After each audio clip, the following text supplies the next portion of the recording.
Bilang mga tao, hindi maiiwasan na magtangkang manghula ng ating mga kapalaran. Lalo na kung ito ay may kinalaman sa ating pinansyal na kalagayan. Kung minsan, ang mga hinulaan na mula sa mga tanyag na propeta tulad ni Nostradamus ay nagbibigay ng isang kakaibang sigla at pag-asa sa atin, na nagpapalakas sa ating pananaw sa buhay at sa mga oportunidad na maaaring dumating. Sa ngayon, marami sa atin ang naghahangad ng isang malaking tagumpay sa buhay. At ano nga ba ang pinakamahalaga sa buhay kundi ang kayamanan? Hindi lamang sa material na aspeto kundi pati na rin sa seguridad at kapayapaan ng isipan. Isa sa mga paboritong hinuhulaan ng mga astrologer at mga esoterikong eksperto ay ang ating mga zodiac sign. May mga pagkakataon na parang ang ating kapalaran ay nakatali sa mga bituin at planeta, at sa kanilang mga posisyon sa kalangitan. Kaya naman hindi katakataka na ang ilan sa atin ay nagiging interesado sa mga hula at prediksyon na ipinapahayag ni Nostradamus. Lalo na kung ito ay tungkol sa mga posibleng tagumpay sa pananalapi at kayamanan. Ang mga prediksyon na ito ay tila nagbibigay ng pag-asa na ang isang napakagandang pagkakataon ay maaaring dumating sa ating buhay sa isang hindi inaasahang paraan. Marami ang naniniwala na may mga pagkakataon sa ating buhay kung saan ang lahat ng mga paborableng pagkakataon ay magtutulungan upang itulak tayo patungo sa isang tagumpay na magbabago ng ating buhay.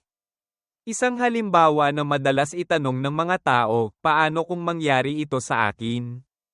Paano kung isang araw magising na lang ako at makita ko na ang aking buhay ay nagbago dahil sa isang hindi inaasahang pagkakataon na may kinalaman sa kayamanan? Sa video na ito, bibigyan natin ng pansin ang isang hindi pangkaraniwang prediksyon na nagmula kay Nostradamus tungkol sa mga zodiac sign na may malaking pagkakataon na magtagumpay sa kanilang pinansyal na kalagayan pagkatapos ng ika-10 ng Marso, 2025. Alamin natin kung sino-sino ang 3 lucky zodiac signs na itinuturing ni Nostradamus na magiging milyonaryo at makakamtan ang hindi inaasahang kayamanan. Gagamitin ko ang mga hula na ito bilang punto ng ating talakayan at magdadagdag ng mga personal na opinyon at pananaw upang mas mapalawak pa ang ating pag-unawa sa mga puwersang astrological na maaaring makaapekto sa ating buhay at kapalaran. Ang pagtalakay sa mga zodiac signs na inihula ni Nostradamus, 2,000 dagdag salita. Ayon sa mga sinaunang propesya ni Nostradamus, ang mga hindi inaasahang pagbabago sa ating buhay ay hindi palaging may kinalaman sa masama o negatibong pangyayari.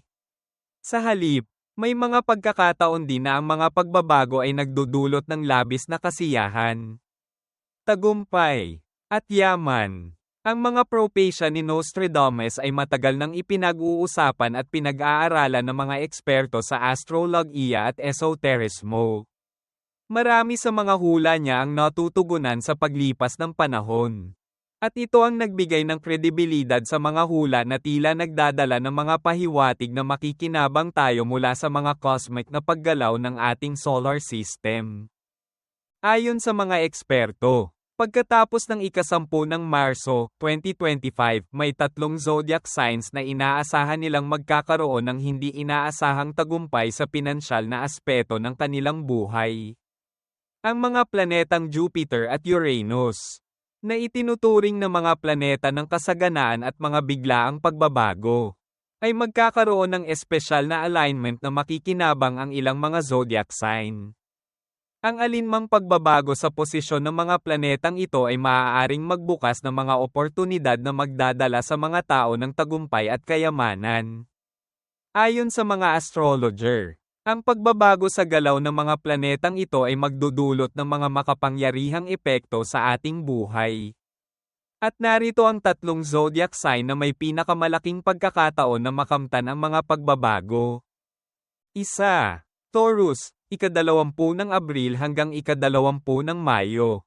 Ang mga ipinanganak sa ilalim ng sign ng Taurus ay kadalasang mga individual na matatag, maasahan, at mahilig sa mga materyal na bagay. Lalo na ang mga bagay na may kinalaman sa pinansyal na kalagayan. Ang Taurus ay pinamumunuan ng Venus, ang planeta ng kasaganaan. At ang posisyon ng Venus ay malaki ang epekto sa mga Taurians. Ayon kay Nostradamus, pagkatapos ng ika-10 ng Marso, 2025, ang mga Taurus ay makakaranas ng isang napakalaking oportunidad sa kanilang buhay na magdudulot ng malaking pagtaas ng yaman. May mga pagkakataon sa kanilang buhay na magbubukas ang mga pintuan ng kayamanan. Maaaring sa pamamagitan ng isang matagal ng investment na biglang magbabalik ng malaking kita.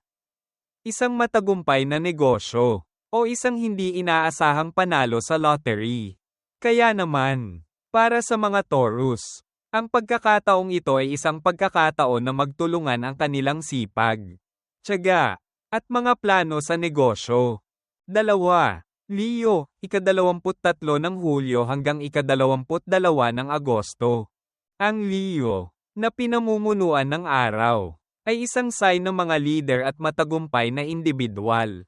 Ayon kay Nostradamus, ang mga ipinanganak sa ilalim ng sign ng Leo ay makakaranas ng isang pambihirang tagumpay sa kanilang pinansyal na buhay pagkatapos ng ika-10 ng Marso, 2025. Ang pag-alay ng Jupiter at Uranus ay magbubukas ng mga pinto ng oportunidad para sa mga Leo sa kanilang mga karera at negosyo. Ang mga hindi inaasahang tagumpay at malalaking oportunidad sa negosyo ay magpapataas sa kanilang estado sa lipunan at magdadala sa kanila sa isang bagong yugto ng kasaganaan. Ang mga Leo ay natural na may charisma at leadership skills. Kaya naman ang kanilang tagumpay ay madalas na nauugnay sa pampublikong pagkilala at pagpapalawak ng kanilang negosyo. Para sa mga Leo, ang taon ng 2025 ay isang panahon na hindi nila dapat palampasin upang makamtan ang kanilang pinansyal na tagumpay. 3. Scorpio, ika-23 ng Oktubre hanggang ika-21 ng Nobyembre. Ang Scorpio ay isang sign na pinamumunuan ng Pluto, ang planeta ng transformation at nakatagong yaman. Ayon sa mga propesya ni Nostradamus, ang mga Scorpio ay makakaranas ng hindi inaasahang tagumpay pagkatapos ng ika-10 ng Marso, 2025. Ang espesyal na alignment ng Pluto at Jupiter ay magbubukas ng mga pagkakataon na makakatulong sa kanila upang makamit ang mga hindi pa natutuklasang kayamanan. Ang mga Scorpio ay kilala sa kanilang matalim na intuition at kakayahan sa negosyo. Kaya naman, hindi nakakagulat na ang kanilang tagumpay ay maaaring dumating mula sa mga hindi inaasahang pagkakataon.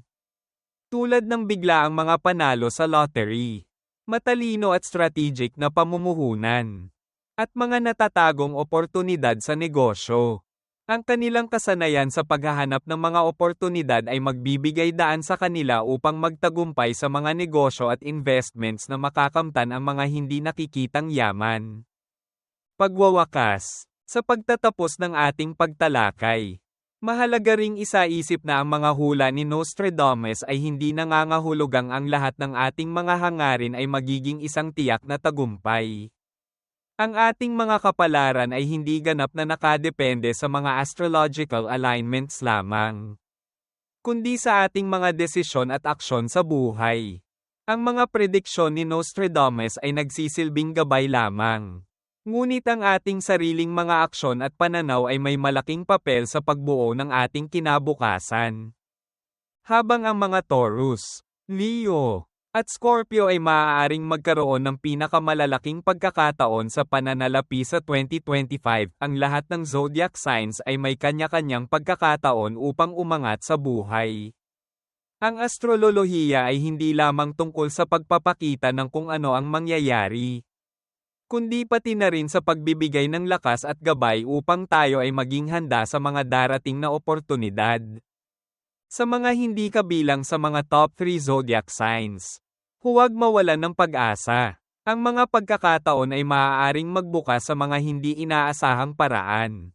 Basta tayo ay handang magsikap at magtiwala sa ating instincts. Ang ating pagiging maagap at matalino sa mga pagkakataon ay magdadala sa atin ng tagumpay. Maging bukas tayo sa mga bagong ideya, negosyo, at oportunidad na maaaring dumating sa ating buhay. At gamitin ang ating likas na kakayahan upang makaakit ng kayamanan. Huwag kalimutan. Ang tunay na tagumpay ay hindi lamang tungkol sa material na yaman kundi sa pagiging kontento at masaya sa ating buhay.